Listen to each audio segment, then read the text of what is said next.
আসসালামু আলাইকুম। প্রিয় শিক্ষার্থীরা, ভালো আছো তোমরা সবাই? আশা করি সবাই ভালো আছো। তো প্রিয় শিক্ষার্থীরা, গত ক্লাসে তোমাদেরকে আমি তোমাদের মান্থলি টেস্টের বিষয়ে কথা বলেছিলাম। তোমরা অনেকে আমার কথাগুলো বুঝো নাই। আজকে বলবো মান্থলি টেস্ট কখন কিভাবে দিবা, মান্থলি টেস্টের সিলেবাসটা কি, সবগুলো বলে দেবো আজকে। তো আজকে তোমাদেরকে আমি উপেক্ষিত শক্তির উদ্বোধন এই প্রবন্ধটি আমি তোমাদের সামনে বিশ্লেষণ করব। আমি প্রবন্ধের সব কিছু ভালো করে বোঝানোর চেষ্টা করব। অবশ্যই তোমরা মন দিয়ে আমার কথাগুলো শুনবে। যেই লাইনগুলো অর্থ তোমরা বুঝো না ওইগুলো তোমরা নোট করে রাখবে, ওইগুলো তোমরা মার্কিং করে রাখবে, ভালো করে বোঝার চেষ্টা করবে। তো প্রিয় শিক্ষার্থীরা, চলো প্রবেশ করি কাজী নজরুল ইসলামের গুরুত্বপূর্ণ একটি প্রবন্ধ উপেক্ষিত শক্তির উদ্বোধন এই প্রবন্ধটির দিকে। তো প্রিয় শিক্ষার্থীরা, তোমরা নামটা শুনেই মোটামুটি একটি ধারণা করতে পেরেছ এই উপেক্ষিত শক্তির উদ্বোধন মানেটা কি। এখানে এমন একটি গোষ্ঠীর কথা বলা হয়েছে যেই গোষ্ঠী আমাদের সমাজের মধ্যে সমাজের নানান অধিকার থেকে বঞ্চিত। আমাদের সমান কিছু অধিকার আছে, আমাদের সমান কিছু মতামত আছে। আমরা সকলে যে মতামতগুলো ব্যক্ত করি, সমাজের কিছু মানুষ আছে যারা আমাদের মতো করে সাধারণভাবে তাদের মতামতগুলো, তাদের কথাগুলো ব্যক্ত করতে পারে না। এরকম কিছু মানুষদের কথা এই প্রবন্ধের মধ্যে বলা হয়েছে।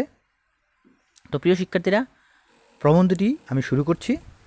তোমরা প্রবন্ধটি শুরু করার পর আমি যখন বিস্তারিত বলবো, আশা করি তোমরা সকলে এই উপেক্ষিত শক্তিটা কি, এই উপেক্ষিত শক্তিটা সম্পর্কে তোমরা একটা ধারণা পাবে এবং বুঝতে পারবে।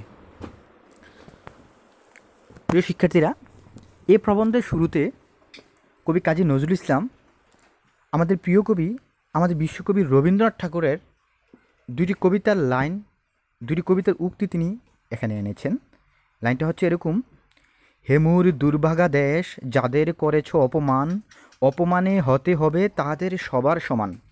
তো প্রিয় শিক্ষার্থীরা, প্রবন্ধের শুরুতেই তিনি রবীন্দ্রনাথ ঠাকুরের এই দুইটি লাইন তিনি কেন আমাদের সামনে উপস্থাপন করেছেন। দেখো, এই দুইটি লাইন তিনি এখানে ব্যক্ত করে তিনি কটাক্ষ করেছেন, তিনি আমাদেরকে ভালো করে আঘাত করেছেন। আঘাতটা এইভাবে করেছেন যে তুমি যদি কাউকে ইট মারো তাহলে সে কিন্তু তোমাকে পরবর্তীতে পাটকেলটি মারবে। তার মানে হচ্ছে, তুমি যদি কাউকে ঘৃণা করো, তুমি যদি কাউকে অবজ্ঞা করো, তুমি যদি কাউকে অপমান করো, তাহলে পরবর্তীতে তুমি যাকে অপমান করেছো বা যে গোষ্ঠীকে অপমান করেছো সেও কিন্তু একদিন তোমাকে অপমান করবে। সময় বুঝে সে তোমার সাথে এরকম আচরণ করবে।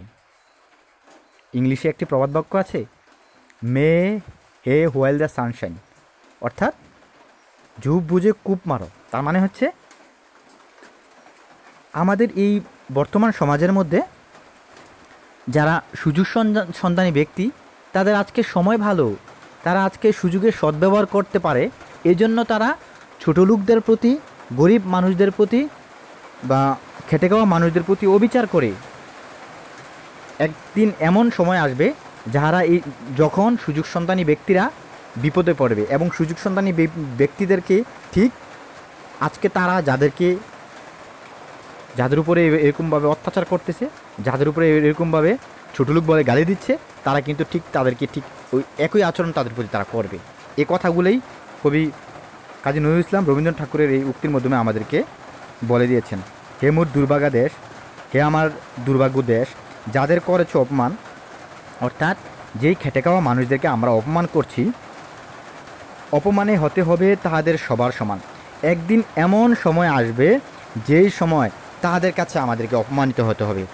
আজকে আমরা সমাজের শাসক গোষ্ঠী, আজকে আমরা সমাজের পরিচালক, আজকে আমরা সমাজের আসনে বসে আছি। ফলে আমরা যারা খেটে খাওয়া মানুষ আছে, আমরা যারা শ্রমজীবী আছে, তাদেরকে আমরা বিভিন্নভাবে অপমান করতেছি। এমন একদিন আসবে যেই দিন এই পরিচালকের আসনে খেটে খাওয়া মানুষরা বসবে, যেই দিন এই শাসক গোষ্ঠীর আসনে শ্রমজীবীরা বসবে, তখন তারা আমাদের প্রতিশোধ সেদিন নিয়ে নেবে। তো এই জন্যই তিনি কবি কাজী নজরুল ইসলাম আমাদেরকে এই কথাগুলো বলেই আমাদেরকে তিনি প্রথমে আঘাত করেছেন, তারপরে তিনি তার প্রবন্ধটি তিনি শুরু করেছেন। আমি এই লাইনগুলো বলবো, বলার পর এই লাইনগুলোর মধ্যে কি বলেছেন কবি কাজী নজরুল ইসলাম সে কথাগুলো তোমাদেরকে আমি ব্যক্ত করব। আমি লাইনগুলো বলছি এভাবে, দেখো। আজ আমাদের এই নূতন করিয়া মহাজাগরণের দিনে আমাদের সেই শক্তিকে ভুলিলে চলিবে না, যাহাদের উপর আমাদের 10 আনা শক্তি নির্ভর করিতেছে, অথচ আমরা তাহাদিগকে উপেক্ষা করিয়া আসিতেছি। সে হইতেছে আমাদের দেশের তথাকথিত ছোটলোক সম্প্রদায়। আমাদের আভিজাত্য গর্বিত সম্প্রদায়ই এই হতভাগাদের এইরূপ নামকরণ করিয়াছেন। কিন্তু কোনো যন্ত্র দিয়া এই 2 শ্রেণীর লোকের অন্তর যদি দেখিতে পারো, তাহা হইলে দেখিবে এই তথাকথিত ছোটলোকের অন্তর কাচের ন্যায় স্বচ্ছ। এই ছোটলোক এমন স্বচ্ছ অন্তর, এমন সরল মুক্ত উদার প্রাণ লইয়াও যে কোনো কার্য করিতে পারিতেছে না। তার কারণ এই ভদ্র সম্প্রদায়ের অত্যাচার। প্রিয় শিক্ষার্থীরা, এই প্রবন্ধের শুরুতে যে লাইনগুলো আমি এখন পড়লাম, এই লাইনগুলোর মধ্যে লেখক শ্রমজীবী অথবা খেটে খাওয়া মানুষদেরকে ছোটলোক বলে সুযোগ সন্ধানীদেরকে কটাক্ষ করেছেন। এবং এই শ্রমজীবী মানুষেরা, এই খেটে খাওয়া মানুষেরা উন্নতি করতে চাইলে আমাদের এই যে সুযোগ সন্ধানী ব্যক্তি যারা আছি, যারা আমাদের সমাজের শাসক, তারা তাদেরকে বাধা দিচ্ছি, তাদেরকে উন্নতির পথে আমরা তাদের অন্তরায় হয়ে আছি, তাদেরকে উন্নতি করতে আমরা দিচ্ছি না। এই কথাগুলো কবি কাজী নজরুল ইসলাম এই লাইনগুলোর মধ্যে বলেছেন। তার মানেটা আমি তোমাদেরকে ক্লিয়ার করে বলতেছি। দেখো, যে আমাদের এই যে দেশ, আমাদের এই যে সমাজ, আমাদের এই যে সব কিছু, আমাদের রাষ্ট্র, এই দেশ সমাজ এই রাষ্ট্রের উন্নতির পিছনে, রাষ্ট্রের 16 আনা উন্নতির পিছনে যাদের অবদান সবচেয়ে বেশি, তারা হচ্ছে আমাদের এই দেশের খেটে খাওয়া মানুষ, তারা হচ্ছে আমাদের এই দেশের শ্রমজীবী মানুষ, তারা হচ্ছে আমাদের এই দেশের কৃষক সম্প্রদায়। কবি কাজী নজরুল ইসলাম বলতে চেয়েছেন, এই যারা 10 আনা শক্তি যাদের মধ্য দিয়ে আসে, যারা এই দেশের উন্নতির পিছনে সবচেয়ে বেশি ভূমিকা পালন করে, তাদেরকে আমাদের এই সমাজের কিছু তথাকথিত কিছু ভদ্র সম্প্রদায় আছে, তথাকথিত কিছু শাসক গোষ্ঠী আছে, তথাকথিত কিছু বড়লোক বা ধনী হিসাবে পরিচয় দিয়ে যারা আছে, তারা তাদেরকে কি করে থাকে, ছোট ভাবে। তারা এই শ্রমজীবীদেরকে অবজ্ঞা করে, তারা শ্রমজীবীদেরকে ঘৃণা করে এবং তাদেরকে কখনো কখনো গালিও দিয়ে থাকে, গালি দিয়ে ছোটলোকও বলে থাকে। কবি কাজী নজরুল ইসলাম বলতে চেয়েছেন, এই যাদেরকে আমরা ছোটলোক বলতেছি, যাদেরকে আমরা অবজ্ঞা করতেছি, যাদেরকে আমরা ঘৃণা করতেছি, কবি কাজী নজরুল ইসলাম বলতেছেন, এই তাদের মধ্য দিয়েই আমাদের এই দেশের যেই অর্থনীতির যে উন্নতি, এই উন্নতি তাদের মধ্য দিয়ে 10 আনা শক্তি তাদের মধ্য দিয়ে আসে। তো কবি কাজী নজরুল ইসলাম বলতে চেয়েছেন যে এই তাদেরকে ছোটলোক বলে আমরা গালি দিয়ে থাকি, ছোটলোক বলে তাদেরকে আমরা সম্বোধন করে থাকি। কিন্তু যদি আমরা এই ছোটলোক এবং এই সমাজের যারা শাসক গোষ্ঠী রয়েছে, যারা হচ্ছে ধনিক গোষ্ঠী, যারা হচ্ছে বড়লোক যারা আছে, এই 2টা শ্রেণী, একটা হচ্ছে ছোটলোক শ্রেণী অর্থাৎ শ্রমজীবী বা খেটে খাওয়া মানুষ, আর আরেকটা হচ্ছে শাসক গোষ্ঠী ধনিক শ্রেণী, যারা বড়লোক সমাজের মধ্যে। এই 2 শ্রেণীর মানুষদেরকে যদি আমরা পরীক্ষা নিরীক্ষা করি, তাদের অন্তর যদি আমরা যাচাই বাছাই করি, তাহলে আমরা যে জিনিসটি পাবো, কবি কাজী নজরুল ইসলাম বলতে চেয়েছেন যে এই ছোটলোক যাদেরকে আমরা বলি, তাদের অন্তর হচ্ছে কাচের ন্যায় স্বচ্ছ, তাদের মন হচ্ছে পরিষ্কার, তাদের ভিতরে জটিলতা কুটিলতা বলতে কিছু নেই। আর যারা ধনিক গোষ্ঠী রয়েছে, যারা শাসক গোষ্ঠী রয়েছে, তাদের অন্তরের ভিতরে যত ধরনের কুটিলতা, যত ধরনের জটিলতা, যত ধরনের প্যাঁচ গোছ, সব কিছু হচ্ছে এই ধনিক গোষ্ঠীর মনের মধ্যে। তো প্রিয় শিক্ষার্থীরা, তো এই ধনিক গোষ্ঠীদেরকে কবি কাজী নজরুল ইসলাম ভদ্র সম্প্রদায় হিসাবে ব্যক্ত করেছেন এখানে, এবং বলেছেন এই ভদ্র সম্প্রদায়ের কারণে ছোটলোকেরা অর্থাৎ শ্রমজীবী মানুষ যারা আছে, যদিও কাজী নজরুল ইসলাম এখানে ছোটলোক শব্দটি ব্যবহার করেছেন, কিন্তু প্রকৃতপক্ষে এই ছোটলোক দ্বারা কিন্তু তাদেরকে ছোট করেন নাই। প্রকৃতপক্ষে ছোটলোক দ্বারা তিনি তাদেরকে সম্মান করেছেন। এখানে আমরা যে তাদেরকে ছোটলোক ভাবি এই কথাটাই কাজী নজরুল ইসলাম বলেছেন। প্রকৃতপক্ষে এরাই হচ্ছে খাঁটি মানুষ, এরাই হচ্ছে সঠিক মানুষ। কবি কাজী নজরুল ইসলাম বলতে চেয়েছেন যে এই ভদ্র সম্প্রদায়ের লোকেরা এই ছোটো লোকদেরকে কী করে না, বড় হইতে দেয় না। তারা যখন সমাজের মধ্যে কোনো একটা ভালো একটা অবদান রাখতে চায়, তখন এই ভদ্র সম্প্রদায়ের ব্যক্তিরা বা শাসক গোষ্ঠীরা তাদেরকে কী করে, দাবিয়ে রাখে, তাদেরকে উন্নতি করতে দেয় না, তাদেরকে সমাজের মধ্যে মাথা উঁচু করে দাঁড়াতে দেয় না। এই কথাগুলোই কবি কাজী নজরুল ইসলাম এই প্রবন্ধের এই লাইনগুলোর মধ্যে বলেছেন। এরপরের লাইনগুলো দেখো।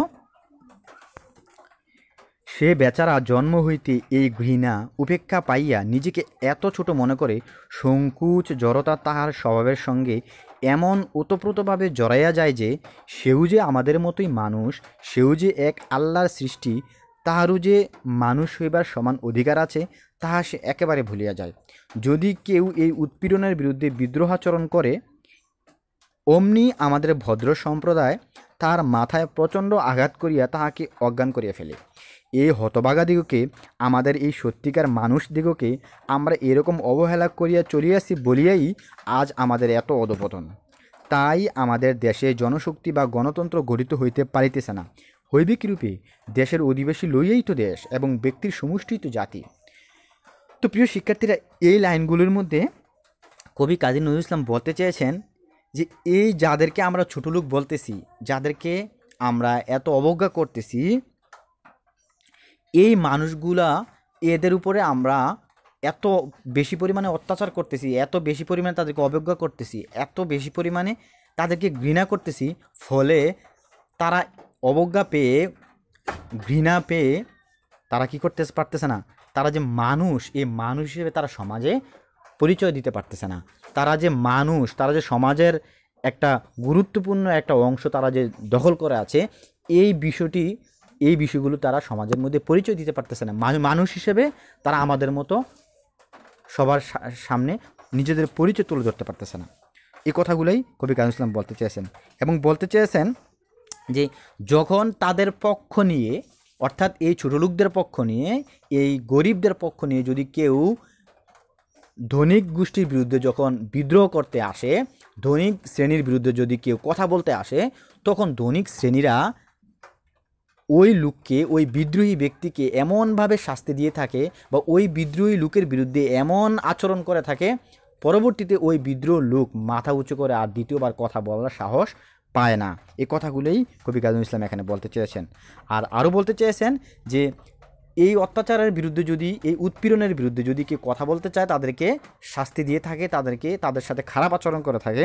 আর এই আচরণ করার কারণে এই ছোটো লোকদের বা এই গরিব মানুষদের প্রতি এরকম খারাপ আচরণের কারণে এবং তাদের পক্ষ হয়ে বিদ্রোহ করার পর যদি তাদের বিরুদ্ধে এই শাস্তি দেওয়ার ফলে, মানে এরকম পরিবেশ তৈরি করার কারণে আজকে আমাদের এই দেশের অধপতন, আজকে আমাদের এই দেশের অবনতি, আজকে আমাদের এই দেশের অনুন্নতি।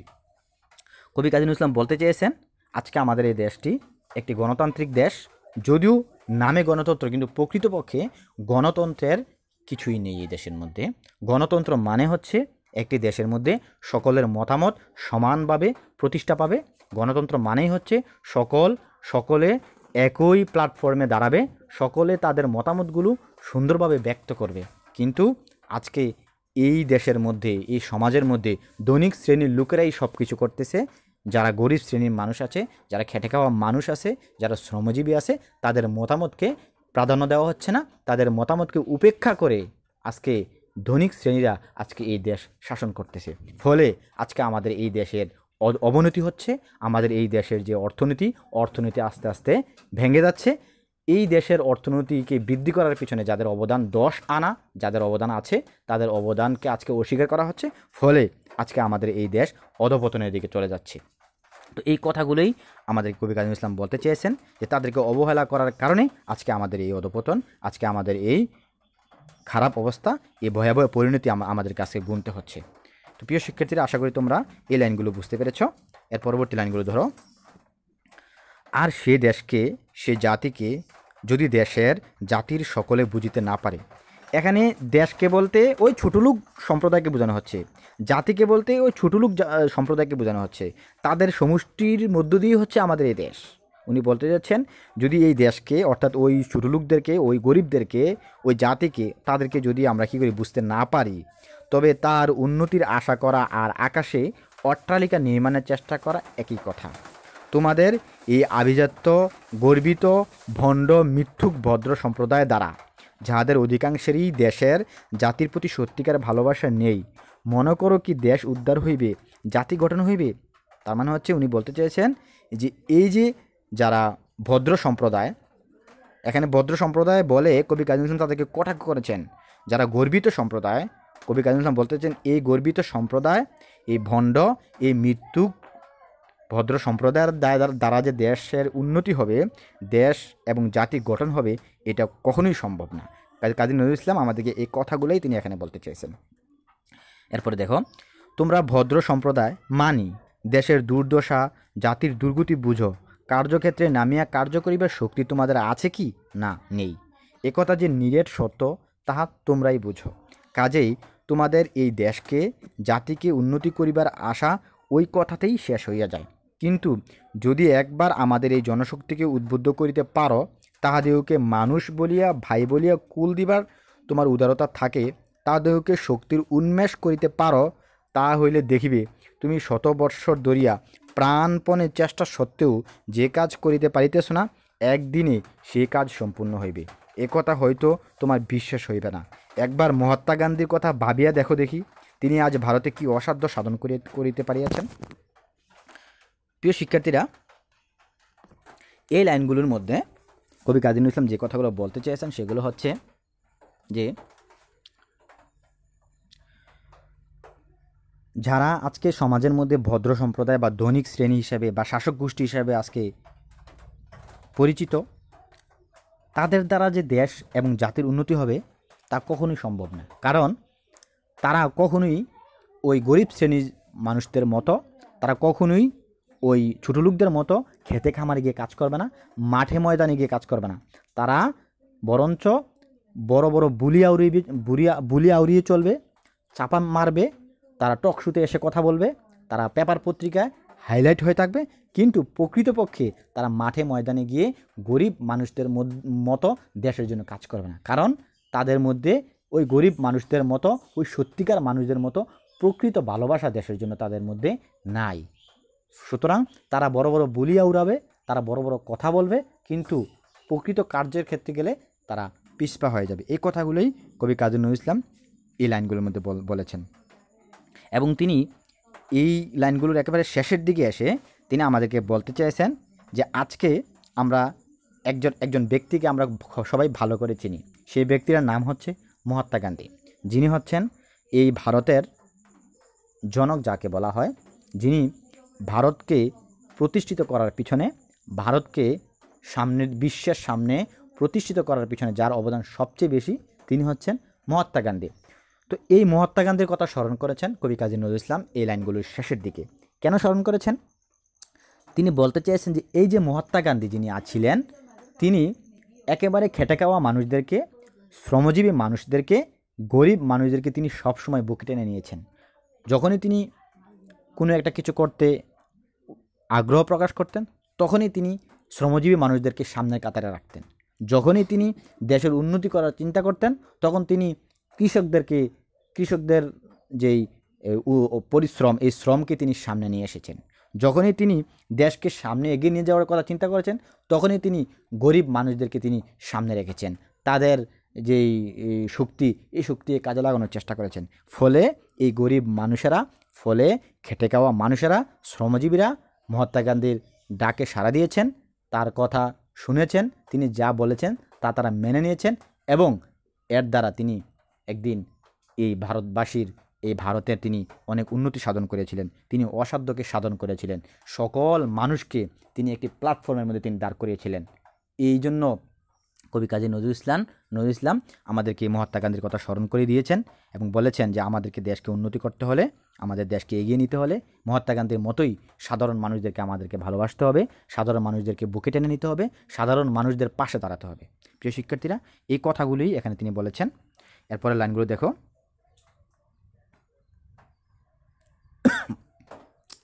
তিনি যদি এমনি করিয়া প্রাণ খুলিয়া ইহাদের সহিত না মিশিতেন, ইহাদের সুখ দুঃখের এমন করিয়া ভাগী না হইতেন, ইহাদিগকে যদি নিজের বুকের রক্ত দিয়া তাহারা খাইতে পাইল না বলিয়া নিজেও তাদের সঙ্গে উপবাস করিয়া ইহাদিগকে নিতান্ত আপন করিয়া না তুলিতেন, তাহা হইলে আজ তাহাকে কে মানিত? কে তাহার কথায় কর্ণপাত করিত? কে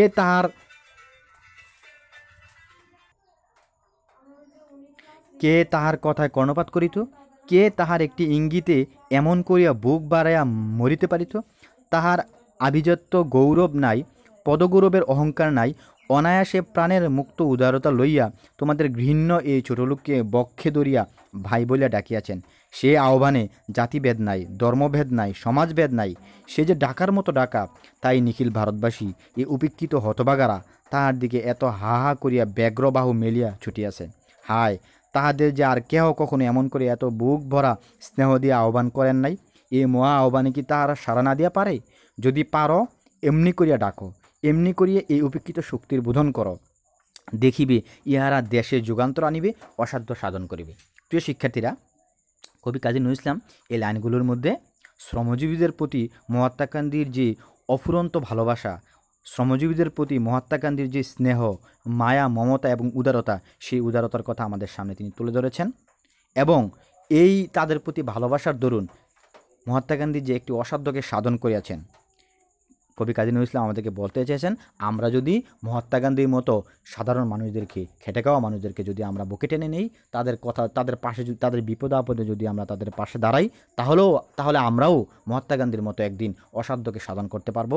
একটি দেশকে সম্পূর্ণরূপে, পরিপূর্ণরূপে একটি অর্থনৈতিক সমৃদ্ধ দেশ হিসেবে আমরা গড়ে তুলতে পারবো। এই কথাগুলোই তিনি আমাদেরকে এই লাইনগুলোর মধ্যে বলেছেন। অর্থাৎ মহাত্মা গান্ধী এই নিখিল ভারতবাসীকে তিনি একত্রিত করেছিলেন, সকলকে তিনি তিনি এই ভালোবাসা দিয়া সকলের মনকে তিনি জয় করেছিলেন, সকলকে তিনি একই কাতারে সামিল করেছিলেন। ধনী, গরিব, কৃষক, খেটে খাওয়া মানুষ, শ্রমজীবী, তারপর হচ্ছে গিয়ে সকলকে তিনি কি করেছিলেন?